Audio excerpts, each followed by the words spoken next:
Magandang araw mga bata! Ako si Teacher Stephanie, ang inyong guro sa Edukasyong Pantahanan at Pangkabuhayan 5. Ngayong araw, ating alamin ang mga dapat tandaan kapag namamalengke at ang mga katangian ng sariwang pagkain. O, handa na ba kayo? Tara't pag-aralan natin. Pamamalengke ng mga sangkap sa pagluluto.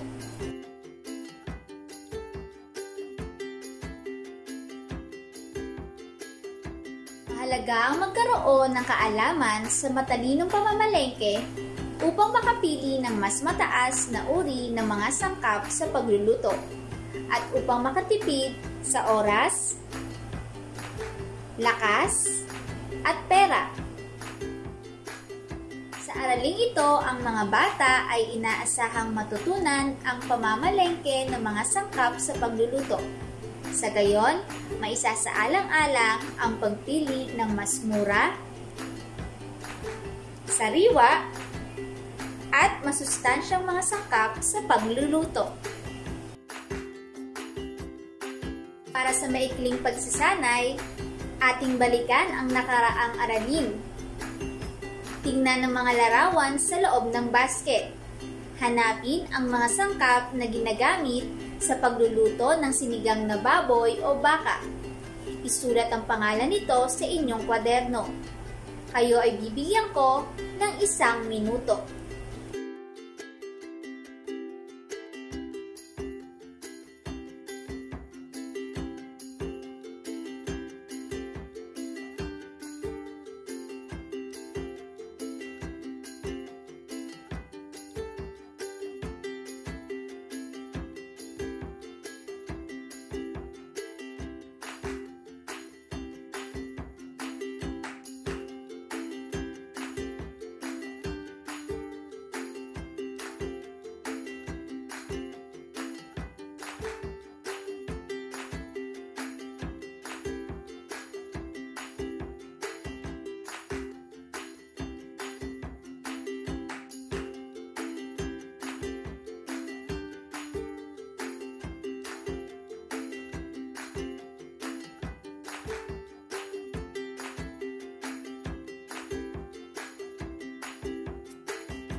Narito ang mga sagot: karne, sibuyas, kamatis, labanos, talong, kangkong, okra, patis, gabi, at sitaw.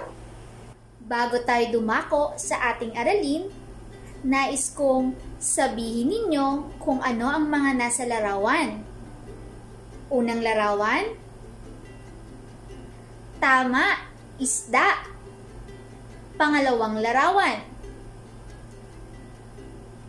tama, manok. At ang panghuling larawan, tama, gulay.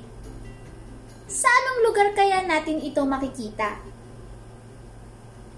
Tama, sa palengke. Nakapunta na ba kayo sa palengke? O naranasan nyo ng sumama kay nanay para mamalengke? Kung gayon, nais kong pakinggan ninyo ang isang kwento na pinamagatang Isang Araw sa Palengke. Tuwing araw ng Sabado, nasasabik si Sonia na gumising na maaga dahil araw ito ng pamamalengke ng kanyang nanay Maria. Ito ang araw na sasama siya sa kanyang ina para bumili ng mga sangkap sa palengke. Napansin niya na ang unang ginawa ni Nanay Maria ay ang paghahanda ng listahan na dapat bilhin. Habang siya'y naglilista, isinasaalang-alang niya ang mga sangkap na nakikita sa kanilang paligid tulad ng tanglad o lemongrass, dahon ng sibuyas, kamatis, luya, talbos ng kamote, malunggay at iba pa upang makatipid sa budget. Naghanda na sina Nanay Maria at Sonia para magtungo na sa palengke. Kaya kinuha na ni Sonia ang basket na lalagyan ng kanilang pinamili. Dahil maaga silang umalis, ay maaga rin silang nakarating sa palengke. Una nilang pinuntahan ang tindahan ng itlog. Sa katunayan, mahilig kumain ng itlog ang isa sa kanyang mga anak tuwing almusal. Piniling bilhin ni Nanay Maria ang magaspang na itlog at mabigat ang laki. Pagkatapos ay pumunta naman sila sa pwesto ng mga karne upang bumili ng karne ng manok. Ingat ang pagpili ni Nanay Maria upang matiyak na sariwa ang kanyang biniling karne ng manok. Mahilig kumain ng gulay si Sonia, kaya tuwang-tuwa siya nang malaman na ang susunod nilang pupuntahan ay pamilihan ng gulay. Minabuting pinili ni Nanay Maria ang gulay na may matingkad na kulay at walang pasa-pasa. Sunod na binili ni Nanay ang mga pagkaing araw-araw na ginagamit tulad ng bigas, asin, asukal at iba pa. Bumili siya ng maramihan upang makatipid. Pagkatapos nilang mamili ng lahat ng kanilang kailangan, ay dumaan muna si Sonia sa plaza. Malaki ang natipid ni Nanay Maria sa kanilang pamamalengke dahil hindi siya nahiyang tumawad sa tindahan na kanyang pinagbibilhan.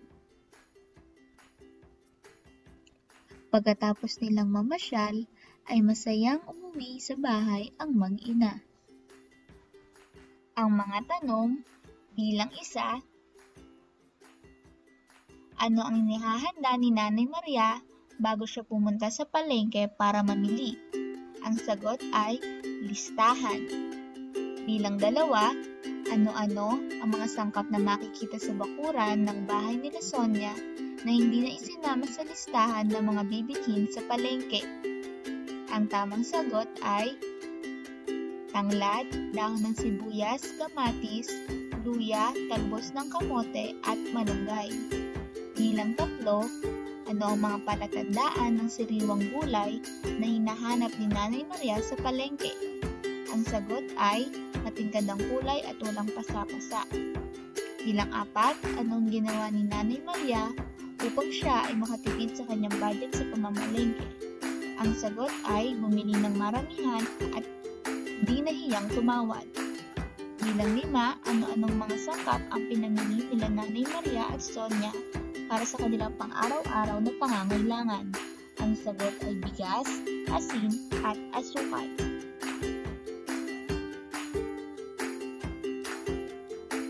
Para sa paglalahad, pamimili ng iba't ibang pagkain. Malaki ang naitutulong ng kasanayan sa pamimili upang makatipid ng oras, pera at lakas. Dapat alamin ang iba't ibang bahagi ng palengke upang hindi masayang ang oras sa paglilipot at paghahanap ng lugar na pagbibilhan ng mga kailangan.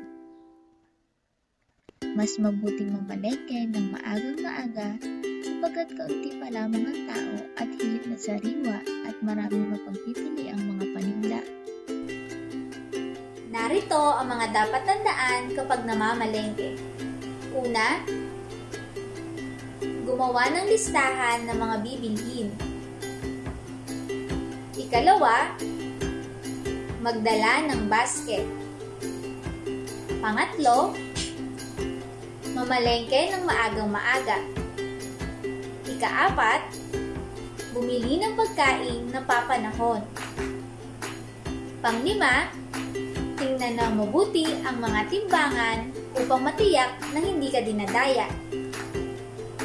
Pang-anim, bilhin ng maramihan ang mga pagkain pang-araw-araw tulad ng asin, bigas, at iba pa. Pang-pito, huwag mahiyang tumawad sa bilihin. Pang-walo, tiyaking tama ang inyong ibinayad at bilangin ang sukli.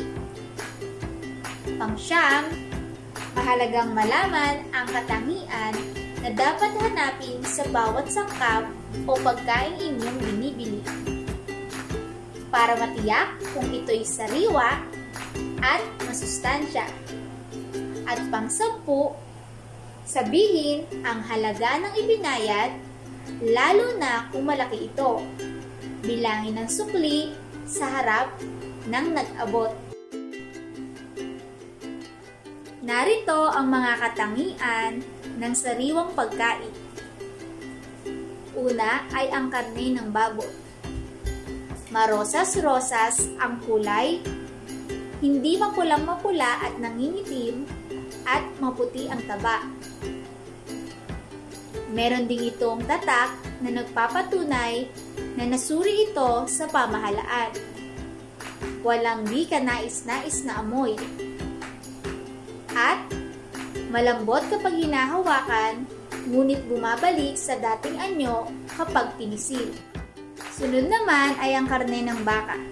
Mamula-mula ang laman at manilaw-nilaw ang taba. Mayroon ding itong tatak na nagpapatunay na nasuri sa pamahalaan. At walang di kanais-nais na amoy. Naman ay ang karne ng manok. Ito ay may siksik na laman, manilaw-nilaw na taba, malambot, makinis, at walang pasa-pasa ang balat, walang maliliit na balahibong makikita, at tanggal na ang laman loob, paa, at ulo nito. Ito naman ay ang mga isda. Ang isda ay may maliwanag, malinaw, at nakaumbok na mga mata.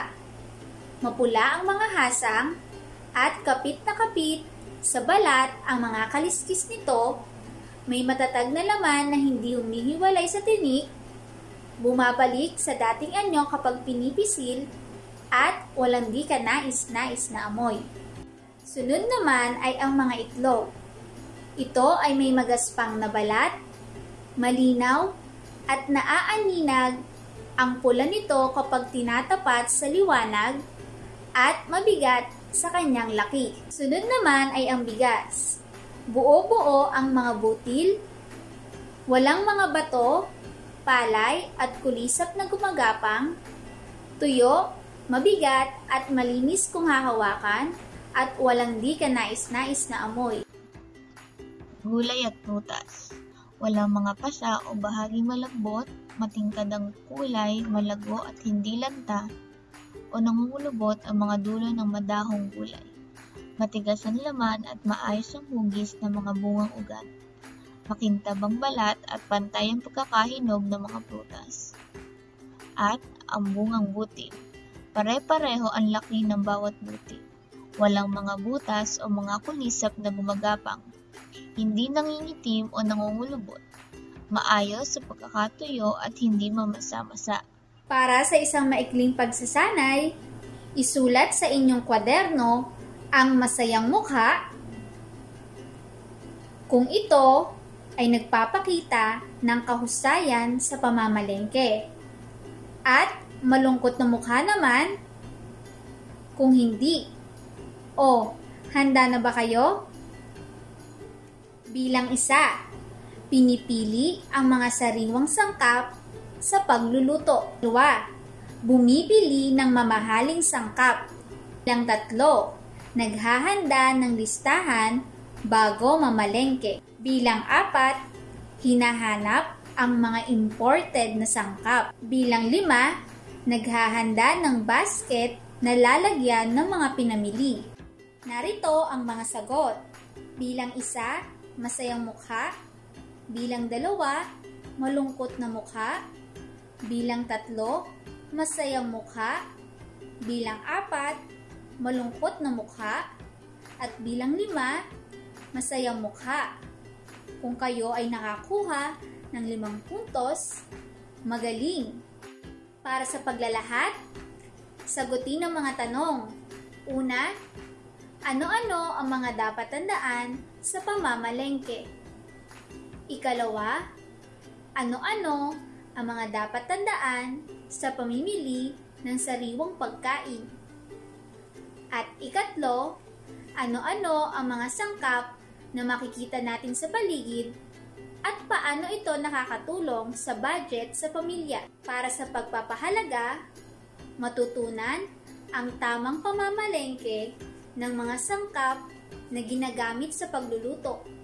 Sa gayon, maisasaalang-alang ang mas mura, sariwa, at masustansyang sangkap. Para sa paglalapat, lagyan ng check kung ikaw ay sumasang-ayon sa isinasaad ng pahayag. At X naman kung hindi. Gawin ito sa inyong kwaderno. Bilang 1, piliin ang mga karne ng baboy na may di ka nais-nais na amoy sapagkat ito ay mura. Bilang 2, kapag bumibili ng prutas, siguraduhin walang pasa o malambot sa parte nito. Bilang 3, mahalagang suriing mabuti ang piniling sangkap sa pagluluto bago bilhin. Bilang 4, hayaan ang mga pasapasang makikita sa biniling karne ng manok. At bilang 5, pumili ng mga isdang may malinaw na mata, makintab na kaliskis, at dikit sa laman. Narito ang mga sagot. Bilang 1, X. Bilang 2, check. Bilang 3, check. Bilang 4, X. Bilang 5, check. Kung nasagot ay 5, magaling. Para naman sa pagtataya, basahin at unawain ang mga sumusunod na sitwasyon, piliin ang letra na nagpapakita ng husay sa pagpili ng sariwa, mura at masustansyang sangkap. Gagamit tayo ng quizzes application.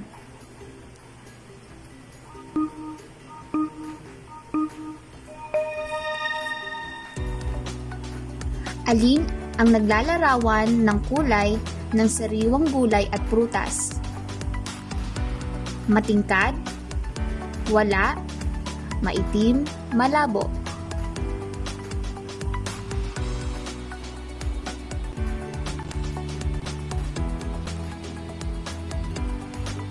Tama, matingkad. Bilang 2, ang mga sumusunod ay ang mga katangian ng sariwang isda maliban sa isa. Kapit na kapit sa balat ang mga kaliskis, matatag ang laman at bumabalik sa dating anyo kapag pinipisil, may di ka nais-nais na amoy, mapupula ang hasang.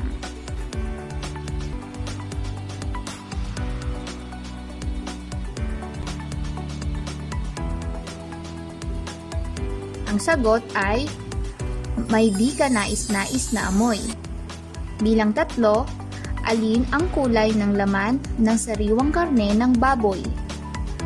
Malarosas, dilaw,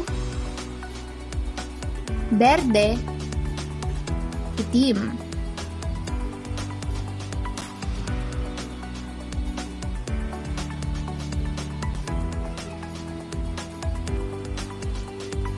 Ang sagot ay malarosas.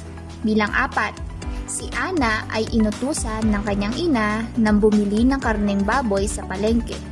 Aling katangian ng sariwang baboy ang dapat niyang bilhin? May di ka nais-nais na amoy? Mayroong pasa ang karne? Malambot, ngunit bumabalik sa dating anyo kapag pinipisil? Malarosas, ang kulay ng laman, hindi mapulang-mapula o nangingitim at maputi ang taba.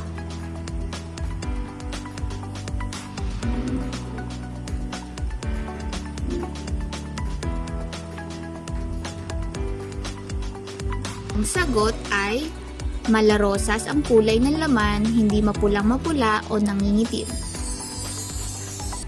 Alin ang wastong katangiang mayroon ang sariwang karne ng manok? May maliit na balahibong nakikita, matigas ang laman, malambot, makinis at walang pasa-pasa ang balat, malambot at may di ka nais-nais na amoy.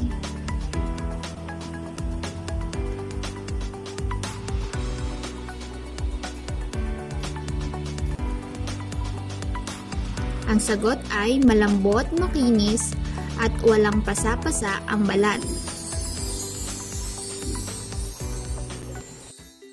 Para sa inyong takdang aralin, gumawa ng listahan o talaan ng mga pagkain bibilhin ng inyong nanay na pangangailangan sa loob ng 1 linggo. Alamin ang budget at gastos nito. Isulat ang nagawa ninyong listahan sa inyong kwaderno. Muli, ako si Teacher Stephanie, ang inyong guro sa Edukasyong Pantahanan at Pangkabuhayan 5. Manood, makinig, matuto, mag-aral, dahil wagi ang batang may alam. Paalam!